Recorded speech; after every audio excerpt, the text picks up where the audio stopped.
Siddhant Sibul is now joining us live from Tianjin. Siddhant, get us up to speed with the key takeaways of the India-Russia bilateral there on the sidelines of the SCO Summit. Well, the big bilateral, something we all were waiting for so far. The leaders, of course, traveled in the same car, had already created the buzz. But key conversation, whether it is the visit of the Russian President Vladimir Putin to India for the annual summit in December. This is the first public confirmation and acknowledgement by the Indian side that the Russian president is going to travel to India in the month of December for the annual India-Russia summit.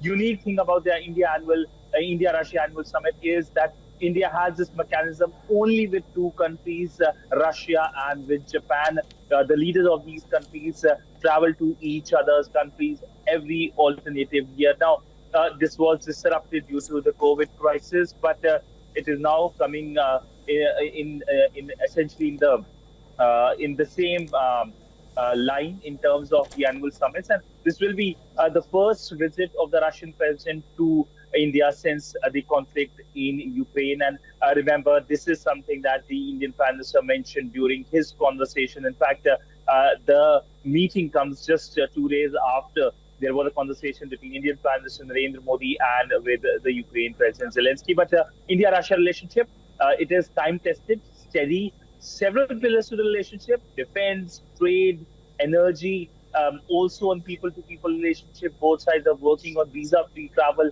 for Indians to Russia. In terms of energy, it has been, of course, positive for India, but something that the Trump administration has taken very negatively. It has imposed sanctions or tariffs on India for importing Russian energy. But these visuals, of course, will be soon going across the world, and Donald Trump will be watching them. What will be his first reaction? Will it be a tweet? Will it be a post? Will it be a public comment? Is something that will be worth the wait in many ways, given how he tends to react on several things. Right, Siddhant, because ahead of that bilateral which we just heard, the Indian Prime Minister also shared that picture of himself and the Russian President saying traveling together to the venue for the high-stakes bilateral. We'll of course have to wait and see how Trump and the West reacts to this, but thanks for getting us the latest from Tianjin as of now.